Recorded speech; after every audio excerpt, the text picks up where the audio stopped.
Welcome back to the This Day podcast. My name is Megan, and I'm so thrilled that you would decide to take a few minutes out of your day and listen to the podcast. Joining us today, we have a local business here in Nashville called Thistle Farms. Thistle Farms is an incredible organization that helps those in need get reestablished, get grounded back on their feet, and just gives them a second chance. Y'all, sometimes we need that second chance in life to just start again. So today we have Doris, an individual who's gone through the program at Thistle Farms, and she's going to share her incredible story of how God has been faithful to her, and how Thistle Farms has gotten her back on her feet, given her a second chance. I cannot wait for you to meet our friend Doris. So check out a word from our sponsors, and then let's get to know our friend Doris from Thistle Farms. Friends, we're so excited to partner with Dwell Bible. Dwell is an incredible resource and tool that you can use to grow in your faith. You can have scripture read aloud to you, whether you're in the car, whether you're at home, having your quiet time, whatever you may be doing. You can click our link right now to learn more about what Dwell Bible has to offer. Well, Doris, why don't you go ahead and just share a little bit about yourself and how you got kind of involved with Thistle Farms. I will.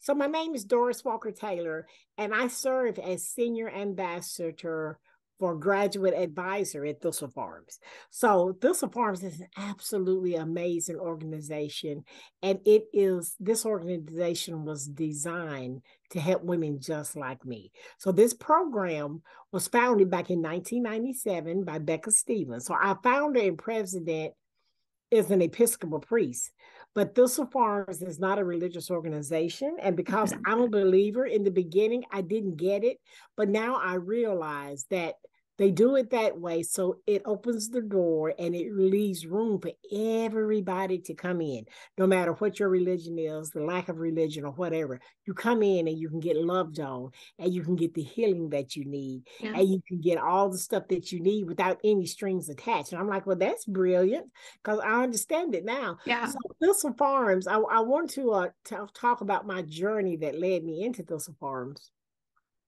But I want to start off with talking about some of the other women at Thistle Farms. Like Thistle Farms is made up of a lot of different entities and a lot of different types of women. So at Thistle Farms, we have the cafe at Thistle Farms. Are you located in Nashville? I am, yes. Well, okay. So we're a local company. We are a founded local company, but we are globally wide now. So Thistle Farms Cafe is on Charlotte Pike, 5122 Charlotte Pike. The food is absolutely amazing, and it is ran by survivors just like me. Miss Donna Dozier is the sous chef there, and she's a graduate. And we have all the women who serve the food and cook the food, and we have people to come in. And when you come into the cafe, it's beautiful there. It's like when you walk into the place, you'll see a sea of teacups above your head. And those cups were sent to us because in the beginning, we were going to make the cafe a tea room. So our founders sent out a request for teacups. We got an overwhelming response. We got hundreds and hundreds and hundreds of teacups, beautiful china teacups. And with every cup came a story. So we were going to, in the beginning, we were going to call the cafe just simply a story in every cup, because we actually put the stories that came with them in some of the cups. But there's a sea of cups there. The cafe has so much healing power, and all the food is cooked with love, and the women get their lives back and get jobs there. We have the front store at Thistle Farms where all the products are sold. Now, some of the products at Thistle Farms are made by the very women who benefit from them, from the sale of them at Thistle Farms, by the graduates. They make the products. We also have a lot of products that come from all over the world. We have global partners in all parts of the United States, and parts of the world. It's globally. It's like we have this bug spray from Rwanda, Africa, and the active ingredient is geranium. And the geranium was grown in the fields of Rwanda, Africa, where their ancestors died in the genocide. We have this amazing moringa tea that comes from San Juan Casolos, Mexico. And this tea is a superfood bush. And the women grow this wonderful tea, and then they send it to us. It has vitamin A, vitamin C, vitamin D, potassium, stabilizing blood sugar. It's a great tea. You can buy it in a tea, or you can buy it in a powder. We have one of our newest initiatives is a group of artisans from a group of artisans that weaved and loomed these beautiful blankets, and it's called Love Rises. And these people actually sat on their bunkers because in the dark, because there's a war going on, and they have the headlights on their head, and they loomed and weaved these beautiful, beautiful, beautiful mats. Not mats, but beautiful blankets. And then we have love welcome mats that come from the women that were lived in refugees camps. So we have people all around the world that make these wonderful products and jewelry and bracelets, and it's amazing. There are some women who come into Thistle Farms because they were sold into human trafficking at an early age. In the beginning, that was not part of my story. There are some women who come into Thistle Farms because they grew up in homes where addiction was prevalent. And that was never a part of my story. I had an amazing childhood. When I talk about women being sold into human trafficking, I'm talking about women between the ages of 7 and 11 years old. And some women come in because they were touched by a family member or a stranger, and that molestation started a cycle of trauma in their lives, and they landed on the streets. And as I mentioned earlier, when I got to Thistle Farms, I didn't quite connect at first because in the beginning, I had such an amazing childhood. I grew up in a faith-based home. I grew up where my mother and my father were humble believers in God, and they taught me all there was to know about the Word of God. But then one day, out of the blue, at the age of 12, a troubled family member came into our family home, severely injured my mom, and shot my father. I was 12 years old, and I had never in my life witnessed such violence, such hate. And I can remember standing there, and I can remember screaming and running over to my daddy. And just as I got there, he fell, which resulted in my being partially trapped underneath my dying father. So my daddy died that day. And that thing changed the trajectory of my life for the next 26 long miserable years. For the next 26 years, I remember being in school. I remember coming home by myself and going to school by myself because my mom became the sole breadwinner. I remember sitting in the classroom and my grades began to fall because I couldn't focus. And at that time, so I'm old, y'all, I'm like 67. But at that time, I guess no one reached out and just said, "Are you okay?" No one took me to therapy. So I tried to fix it on myself. So for a 12-year-old to try to fix that type of childhood trauma, it didn't go well. I can remember I thought it was a good idea to start hanging out with the cool kids at school. So by the age of 13, I had developed a childhood addiction to marijuana. But I remember I thought marijuana was the answer because when I smoked it, I'm like, wow, I feel better. And some of the fear went away and all that grime and grief lessened. But I didn't realize marijuana was a gateway drug.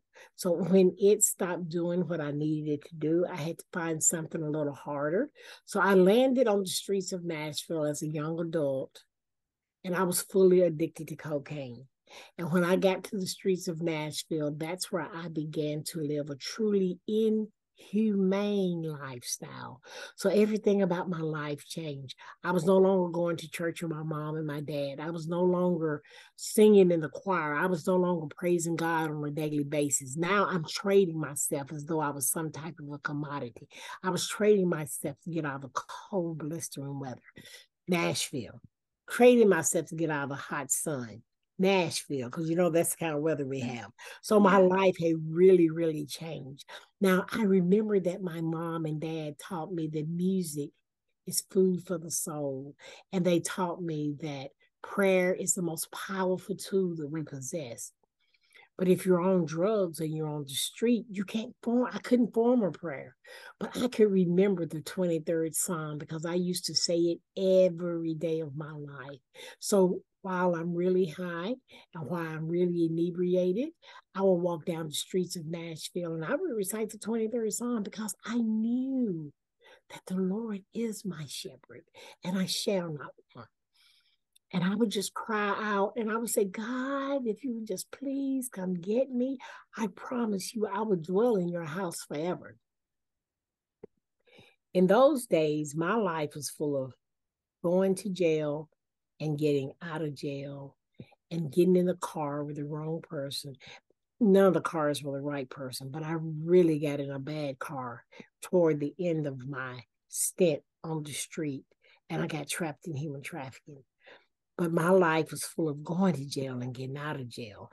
And I like to make the analogy of Thistle Farms versus jail. When I came into Thistle Farms, they loved on me until I could love myself. When I came into Thistle Farms, they told me that I could do it. So it's good to believe in yourself. But when you've got an entire community of folks behind you telling you can do it, it makes a difference. It makes a difference in your life. And at Thistle Farms, they would tell us to dream and dream big. But when you went to jail, it was a total different type of atmosphere. They would tell you when to eat and what to eat. And they would take your clothes and give you this ugly orange jumpsuit. And they would tell you, they would talk to you in a manner that made you feel even worse about yourself. So I'm sitting in jail. And I had 26 long, miserable years of addiction. And I guess I was about in my 25th year. And I'm sitting in jail with my head down and my spirit is really low. And I'm like, good grief, how did I get here? And what can I do to change this? And so when I was on the street, I had a good friend named Regina, and Regina had just disappeared. And I thought Regina was dead because our lives did not hold any value on the street. So I'm sitting there with my head down and I looked up and across the room, I saw this girl and I thought, oh, is that my friend Regina? And it was Regina, but she wasn't there as an inmate. Regina was there because she was one of the first 5 women that came into the Thistle Farms program back in 1997. And Regina was standing there and she looked different because she was glowing from the inside out. And I said, Regina, is that you? And she said, yes, Doris, it's me. I got my life back. And I'm like, how did you do that? She said, I found this program. I'm like, can't do that, Regina. I just can't. I have gone to so many programs. I've gone to so many 30-day programs, but what is 30 days going to do for me? I've now been addicted the vast majority of my life. And she said, no, Doris, this is different. This is a long-term program. And I said, you know what, Regina? I have even gone to halfway houses and they're 90 days, but they charge $125 to $140 a week. Now, nobody would hire me because of my background. So I'm living in a halfway house. I'm paying $125 to $140 a week. My mom is sending me money to ride the bus back and forth to work. And I'm clean from drugs because I'm in a halfway house. But I would have to go right back out and trade myself as though I was some type of a commodity to pay my rent. And after a while, I would feel so bad about myself that I would just fall right back into my addiction because nobody was sending me to therapy and nobody was talking to me and nobody was helping me learn how to stay clean. So it was a vicious cycle. So Regina said, no, Doris, no, no, no. So at the time she was talking to me, Thistle Farms started off as a residential program, and it was called the Magdalene program. It was the Magdalene House. And she said, I'm talking about Magdalene. This program is designed for women just like us. This is a 2-year program. You come in, you stay there free. The houses are beautiful. They send you to therapy. They get your teeth fixed. They send you to the doctor. If you didn't finish school, they'll send you back. And I'm like, what? And she gave me the number. Now, usually when I got out of jail, I would go right back to the street until I came right back to jail again. But this time it was a little different. This time,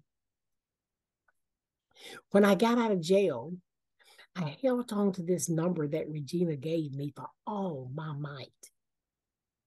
And I went back to White House, Tennessee, because that's where my mom lived. And I had been addicted about 25 years. And I had been on the streets close to 20 years. And I had two beautiful children because I was married for a short while. And I had two beautiful children. And I thank God every day that my mom was raising them because I couldn't take care of them. So I go back home to White House and I'm holding on to this number for all my might. And when I get back to my house, my kids run outside and they hugged on me. They love their mama.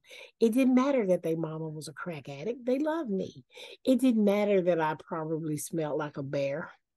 They loved their mama. They loved me. So I walked in the house and I thought, if I can just leave this number in my mama's house, because she was a prayer warrior. She was a prayer warrior. And I thought this number would be safe because everything I touched turned to dirt and everything I had, I lost. So, but home wasn't a safe place for me because if I would just walk into the room where I grew up as a child and sit on the bed, and look right over my shoulder. The very spot outside my window was where my daddy fell dead. So home was not a safe place for me. But I walked in the house and I looked around and I'm like, wow. And I went in the room and there was this beautiful picture of my daughter on the wall that my mom had put in there. So I climbed up on the bed and I took that picture down and I scribbled that number on the back of it that Regina gave me. And I put it back up there and I thought, now that number is safe. So I stayed home for a couple of days and I called Regina. I said, hey, Regina, this is Doris. Remember that program you told me about? Can I come in? And this was like the end, this is like the beginning of 2009, or maybe the end of 2008. And she said, Doris, you know what? We have over 150 women on the waiting list, but because you're my friend, I'm going to talk to the director and we're going to get you in. When I tell you that was the first bit of hope I'd had in my life in a couple of decades. I'm like, oh my God, I just might be normal again. You know, the word normal back then don't mean the same as it mean now to me. Because back then I thought normal was doing what everybody else do. Now I realize there is no normal. I mean, anything other than the cycle on the washing machine, there is no normal, you know. So, but I'm thinking like I might be normal again. So Regina said, just stay there and I'll call you back. So I stayed there a couple of days and she didn't call me. So I thought, she's not calling me back. I'm just going back to the street. I don't know how to live any other way. So I got ready to leave the next morning. I've been there a couple of days and I got ready to leave. And my brother said, Doris, you know what? You are killing our mom. Every time the news come on and they find a woman dead or they find a woman that's severely injured, our mom goes into a panic mode because she thinks it's you. Can you please just call her and let her know you're doing okay? And I'm like, yeah, I will. You see, the truth was I didn't care. The drugs had done what I needed it to do. It had numbed the pain. But the drugs had done what I didn't want it to do. It had taken away Doris, and I didn't care. I go back to the street, but unknowingly, my brother had planted a seed in my spirit. I would be sitting in a nasty, smelly crack house, and something in my spirit would say, Doris, call your mom. And I'm like, no. I would be walking down the streets of Nashville about to get in a car door with a stranger, not knowing if I was going to get out alive. And something in my spirit would say, hey, Doris, call your mom. So this thing stayed on me for the next 8 or 9 months. And I was so miserable. I was always miserable on the street. But I'm talking about an extra layer of misery. Nobody would pick me up. And then when they would pick me up, I would change my mind and say no, and they take me against my will. And I'm like, what is going on? So I thought, okay, I'll just call my mom. So I called my mom one day and I said, hey, mom, this is Doris. Just wanted you to know I was doing okay. And I was not doing okay. She said, Doris, come home. She said, I need you to do one thing for me before I die. I need you to come home and be a part of this choir anniversary. The family wants you to come home, and the kids that you grew up with, the people at the church want you to come home. Can you just do that for me? I'm like, yeah, Mama, I'm coming. So I went back home again, but I hadn't been home in about 8 or 9 months. And when I got home this time, I had blisters underneath the bottom of my feet, and I was bruised from the inside out. And I had just about lost my will to live. And I walked into my mom's house and I just collapsed on the bed. And that night, I slept more safely and more soundly than I had slept in a couple of decades. I woke up the next morning and I'm home. And my mom was out in the kitchen cooking. So I can remember when I grew up, my mom had a habit of doing her housework, and as she do her housework, she would talk to God like he was her best friend.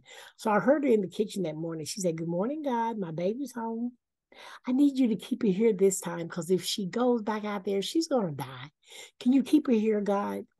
And my mom had a habit of singing while she did her housework. She would always sing praise songs.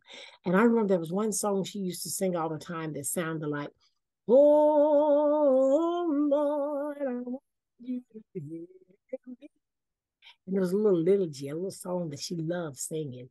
And so I got up, and my mom came in the room and fed me, and the food was delicious.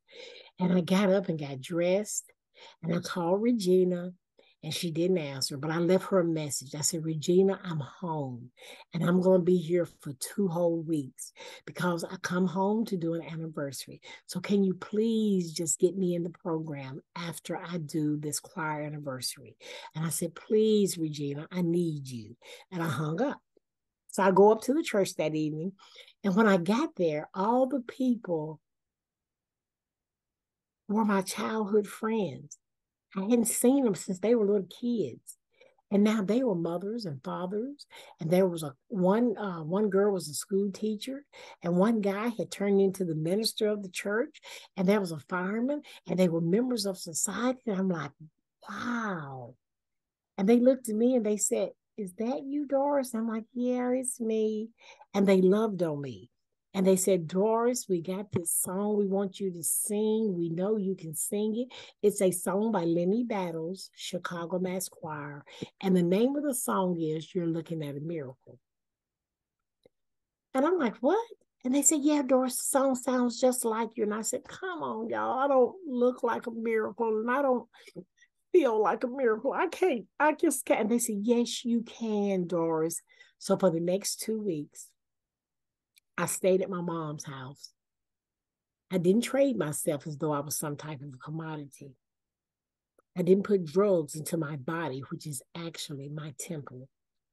But I stayed at my mom's house, and I tried to get these words in my spirit that every time you look at me, you're looking at a miracle. So we had the choir anniversary, and I sang and I praised, and I'd done things unlike I had done in a couple of decades. But you see, the problem was every night when I went to sleep, I was having using dreams. And for anyone who don't know what that is, it's like if you are addicted to any substance, or if you have or if you are in really bad relationships, that when you close your eyes at night, all that stuff comes to you. So I would have nightmares, and I would have bad dreams, and I would wake up in a sweat. So I woke up the next morning after the anniversary, and I was drenched, and I was so fearful. And I'm like, whoa, I've been without drugs 2 whole weeks, and I can't take it no more. I come home and I did what my mom asked. Regina hadn't called me, so I'm just going back. I'm just going back to the street. So I got up to start packing my clothes. Now, usually when I would come home to my mom's house, I would stay there for a few days.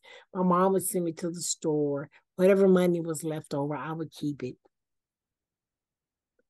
But this morning, when I was packing my clothes, my mom was out in the kitchen talking to God, and she was praying harder than I've ever heard anybody pray in their life. And she was quoting every verse she could think of in the Bible. And I remember she was saying, I'm standing on your promises. You said you would never leave me nor forsake me. And she was saying, God, I need you to keep my baby here because she's going to die if she goes back out there. And my mom was singing that song to the top of her voice, and you could feel the vibrations on the window. And she was like, oh, Lord, I want you to hear me.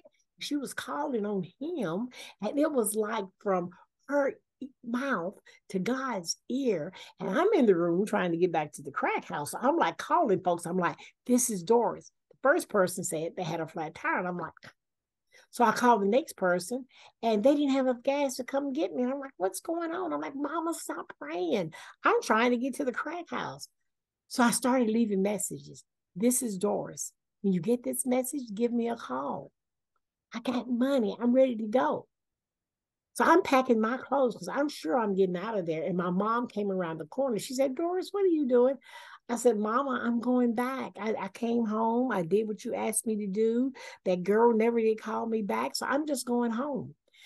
And she wouldn't take no for an answer. She said, what are you doing? I said, Mama, I'm going back. So I turned around and looked at her, and my mom had tears running down her face. And if I had been in my right mind, that would have stopped me. But nothing could stop me in those days when I wanted drugs. So she said, what are you doing? And I said, Mama, I'm going back. And I'm like, somebody hurry up and call me. And the phone rang. I'm like, I'm out of here. I said, hello, you ready to come get me? It was Regina. I thought I was getting a ride back to the street, but I got a ride into the will of God. I got a ride into Thistle Farms. So I called Thistle Farms the vessel that God sent to come get me. So I came into the Thistle Farms program against my will, not knowing that it was going to be the best choice in my life. I came to Thistle Farms on a Monday morning, November the 9th, 2009. I got my life back. So I've been in that community for close to 14 years. I've gotten my life back. And I remember walking in, and I saw all these women sitting in this beautiful house, and they were all glowing, and they were learning how to live life on life's terms without the use of drugs and alcohol. They were getting their GEDs. Some of them were going back to school and getting their master's degree. And it was an amazing sight. I'm like, is this what I've been fighting against all my life? So when I got to Thistle Farms, when I first walked in, I thought that I was going to be judged. And I thought I deserved to be judged. So I'm like, when I go in here, I know they're going to say, what you been doing, Doris? What's wrong with you? But they didn't. The director, Donna Greer, asked me a very profound question. When I walked in the door, she said, Doris, what happened to you? And I'm like, so I got it right from the very beginning that it wasn't that I was a bad person. It was what had happened to me, and it was my response to what had happened to me that had manifested itself into an addiction. And the addiction had manifested itself into me trading myself as though I was some type of a commodity to fuel my addiction. So I found out that there was a way out.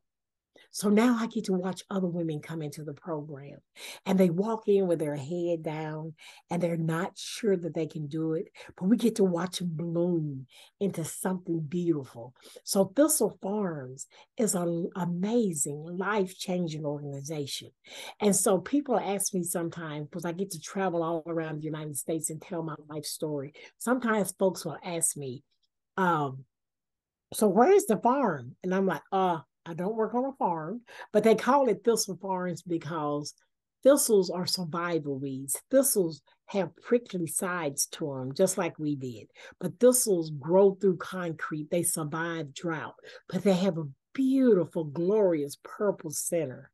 So when we get there, we bloom into something really beautiful. We call it the farm because wherever we go, we plant seeds of hope. And we're all around the world. planting seeds of hope. Our tagline is Love Heals. Love is the most powerful force for change in the world. And this organization loves on folks until they can love themselves. And I have to say, I love me now. Probably too much, but I love me now. But that's what Thistle Farms does. So my story is no better or no worse than anybody else's story. It's just that we get our lives back and we find a way out of all the darkness. And they bring us into Thistle Farms and they teach us how to make these beautiful candles because we are the light of the community. So that's what Thistle Farms does. So by them telling me to dream and dream big, I became an author about a year ago. So now I'm an author and I'm a speaker and I have my own LLC company and my book is called Hope is Always Real, because for a long time I didn't have hope. But for anybody hearing this message, I would love for you to go on the website at thistlefarms.org and just look at the beautiful products.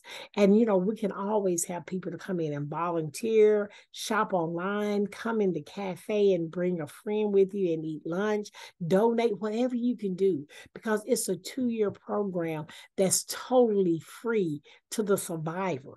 But we only keep our doors open through the sales of our products, private donations, and grants. So we invite you all into the circle. But Thistle Farms is an absolutely amazing, life-changing organization. It is. It really is. Yeah.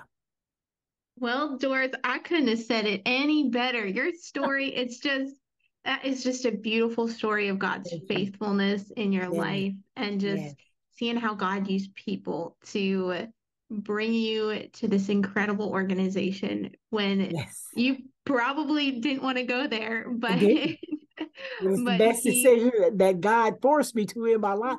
It's a very great, I'm so glad I got there. And now I wish I had gotten there a lot sooner, but it's a wonderful place to be. Yeah, it is.